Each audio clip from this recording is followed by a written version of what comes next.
Students, ये आपका important topic है। टॉपिक का नाम क्या है कि हमें क्या निकालना है, यूनिट्स निकालने हैं रेट कांस्टेंट के फॉर डिफरेंट ऑर्डर रिएक्शन। ठीक है, डिफरेंट ऑर्डर ऑफ रिएक्शन के लिए जो रेट कांस्टेंट के यूनिट्स है वो फाइंड आउट करने हैं। ठीक है, ये पेपर में आता भी है और इम्पॉर्टेंट टॉपिक है। तो हमने क्या कंसीडर किया कि मान लो कोई रिएक्शन है जिसमें रिएक्टेंट ए किस में कन्वर्ट हो रहा है, प्रोडक्ट पी में। ठीक है, हम मान के चल रहे हैं कि मान लो ये रिएक्शन का ऑर्डर क्या है, एन।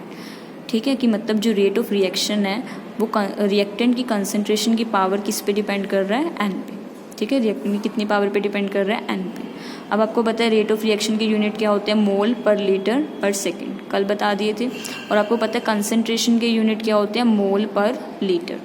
ठीक है, कि पावर क्या आ जाएगा, एन। अब आप देखो, मैं इसको इस तरह लिख सकती हूँ, मोल बाई लीटर, इसको मैंने लिख दिया सेकेंड इनवर्स। ठीक है, ये 1 है, ऊपर जाके क्या हो जाएगा, -1। ठीक है, और इसको हो गया मोल बाई लीटर की पावर एन। यूनिट कांस्टेंट के निकालने हैं, ये टर्म मैं नीचे ले आई तो कुछ इस तरह बन गई। अब देखो, बेस सेम है, पावर्स क्या हो जाएंगी, सब्ट्रैक्ट। इसकी पावर क्या है आपके पास, 1।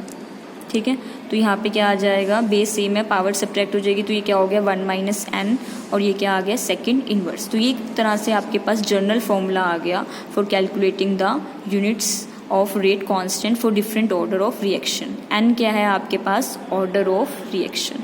फॉर एग्जाम्पल, अच्छा आप देखो, अगर आपके पास, ठीक है, तो आप देखो अगर आपके पास 0 ऑर्डर रिएक्शन है, ठीक है, अगर आपके पास 0 ऑर्डर रिएक्शन है तो एन की वैल्यू क्या हो जाएगी, 0।